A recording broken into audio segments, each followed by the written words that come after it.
billahi minash shaitanir rajim. Bismillahir rahmanir rahim. Wassalatu wassalamu ala as'adin nabiyyin sayyidina wa nabiyyina wa habibina wa sanadina wa maulana Muhammadin wa ala alihi wa sahbihi wa sallim. Yan uwa masu bibiyan mu a wannan gidan TV namu na ALHISAB TV, ina muku lale maraba, sannan ina mana murna da zagayowar shekarar musulunci wacce ta kama a jiya. To da fatan mun shigo wannan shekara lafiya, kuma insha Allah za mu ƙayyata lafiya da ta kama a ranar Litinin ta hijira. Allah ya haɗa mu da alkhairai da suke cikin wannan shekara, kuma ya raba mu da sharri da yake cikin wannan shekara, ya azurta mu arziki mashasha mai yawa mai amfani, wanda za mu amfanar yan uwa da abokan arziki gaba ɗaya. Sannan muna neman afuwa ɗaya janibin kuma game da shiru da aka ji game da karatuttuka sun tsaya a wannan gidan TV. To ba komai ne ba illa yanayi na aikace-aikace da kuma yan uzurrurruka da wasu al'amura da suka ɗan sha gabanmu. To amma insha Allahu ai mana afuwa, yanzu za mu ɗora karatu mu ci gaba daga inda muka tsaya. Muna kan matakai na ramli, mun ɗauko tun daga mataki na 1 mataki na 22. To insha Allahu za mu dangane har zuwa mataki na 50.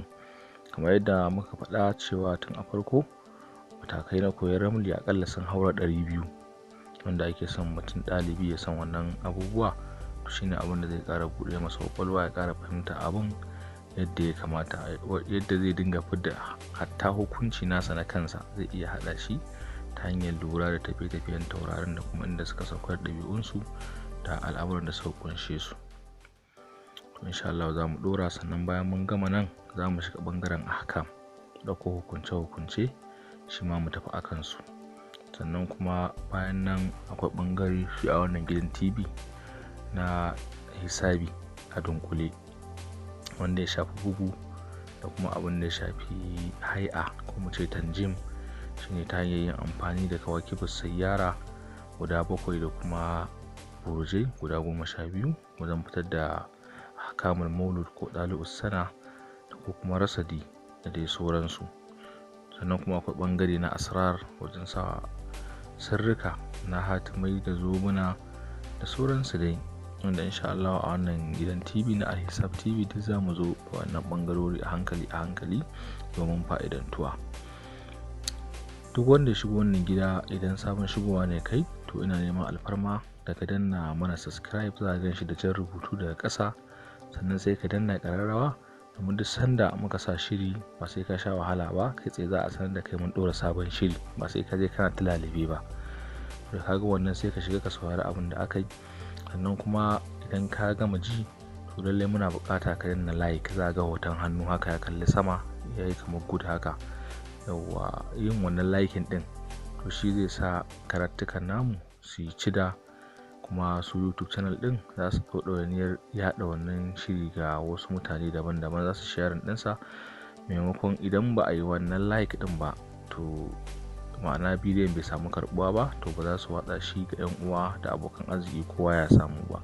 To saboda hakan a daure a yi mana wannan likin din, inda hali kuma a yi sharing din wannan karatuka namu ga 'yan uwa da abokan arziki domin fa'idantuwa wacce take mai yawa. To ina godiya daga naku Adam Ibrahim, Kano, Nigeria. Barka da zuwa ALHISAB TV. To insha Allah za mu ɗora karatunmu akan matakin koyon ramli na 23. Shi mataki na 23 a nan ne za mu san taurari wanda suke aghniya ul askiya, sannan kuma za mu san taurari wanda suke fuqara ul bukala. Su aghniya ul askiya su ne taurari wanda suke masu kuɗi, masu arziki, kuma masu kyauta. Fuqara ul bukala kuma su ne taurari wanda suke fakirai kuma 'yan mammako, wanda suke marowata.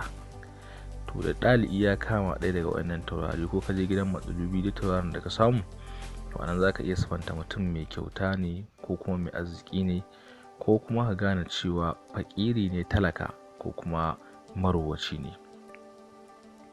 To alhamdulillah, su taurari waɗanda suke agniya'u ma'ana masu kuɗi, mu'askhiya'u masu kyauta guda 8 ne daga cikin taurarin ramli. Haka bukhala'u su ma fuqara su ma taurari ne guda 8, kai 16 kenan.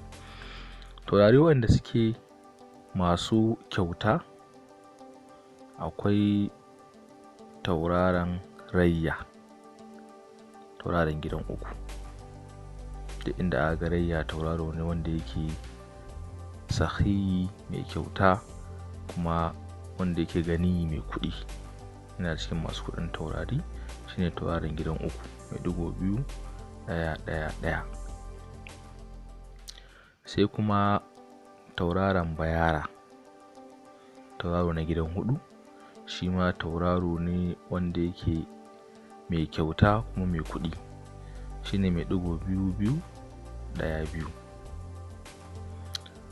Sai kuma tauraron gidan 5 ma'ana ɗariki mai digo 1 1 1 1, shi ma tauraro ne wanda yake yana cikin agniya'u, taurari masu arziki, masu yalwa, masu wadata.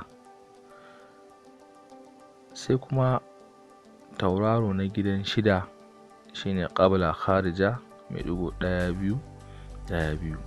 Shi ma wannan tauraro ne wanda yake mai kuɗi kuma mai arziki. Sai tauraro na 11 shine tauraron ijtima'i mai digo 2 1 1 2, tauraron gidan 11 kenan. Shi ma tauraro ne mai kuɗi kuma mai arziki.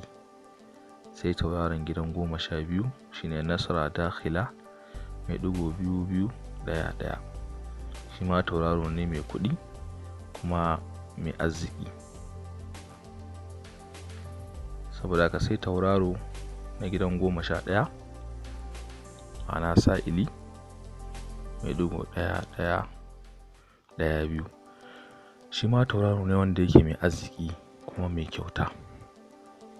Sai tauraron naqiya, tauraron gidan 14 mai digo 1 2 1 1. Shi ma tauraro ne wanda yake mai kuɗi kuma mai kyauta. To wannan taurari guda 8 su ne taurari wanda suke masu arziki, masu wadata, masu yalwa arziki.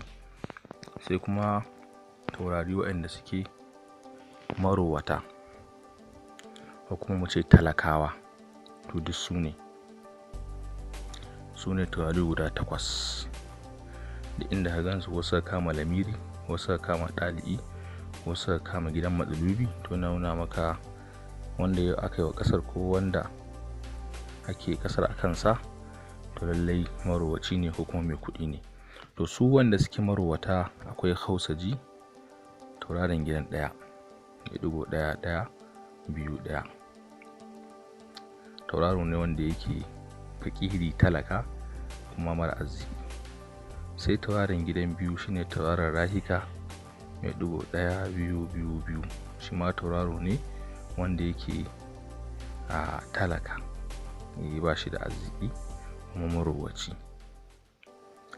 Sai kuma tauraron gidan 7 ma'ana humra mai digo 2 1 2 2. Shi ma tauraro ne wanda yake talaka kuma marowaci. Sai kuma tauraron gidan 8 mai digo 2 2 2 1 shine inkis. Shi ma tauraro ne wanda yake talaka kuma mara arziki. Sai tauraron gidan 9 nasara kharija mai digo 1 1 2 2. Shi ma tauraro ne wanda yake talaka, fakiri, wanda yake bakhil, marowaci. Sai kuma tauraron gidan 10 iskafi mai digo 1 2 2 1. Shi ma tauraro ne wanda yake marowaci, wanda yake talaka, ba shi da arziki. Sai kuma tauraron gidan 15 kali dakhili mai digo 2 1 2 1. Shi ma tauraro ne marowaci, mara arziki. Sai kuma tauraro na ƙarshe tauraron jama'a mai digo 2 2 2 2. Shi ma tauraro ne fakiri, wanda yake ba shi da arziki. Lallai a kiyaye wannan ka'idoji da wannan dokoki, insha Allah za a samu fa'idantuwa kuma za ka gane mutum da ya zo gurinka mawadaci ne ko kuma matalauci, mai arziki ne ko mara arziki, ta hanyar duba da ɗali'i ko gidan tauraron da matsalubi, gidan tauraron matsalubi gidan. To wannan kenan, insha Allahu za a samu fa'idantuwa. Daga naku Adam Ibrahim Kano, Najeriya. Wassalamu alaikum wa rahmatullahi wa barakatuh. Ga mai neman ƙarin bayani zai iya kiran mu ta kan lambar waya ko ya mana magana ta WhatsApp, shine lamba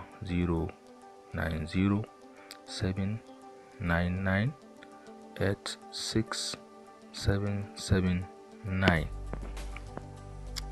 Duk wanda yake neman ƙarin bayani akan ko wani sirri da yake so a bashi, ko kuma mu duk wani aiki da mutum yake da bukata, ko yake son wani ɗaukaka ko kwarjini ko farin jini ko muhabba, to insha Allah muna irin wannan aikace ko neman rinjaye ko neman kuɗi, ko a ma'aikata sa a rike masa wasu kuɗi, ko dai duk wani abu da ya shafi harkar almajiranta ko neman matsayi ko mukami ko mulki, ko kuma a yi wa mutum bincike ko a gano masa burujinsa da abin da ɗabi'un burujinsa kunsa da abin da ya kamata ya yi a rayuwa.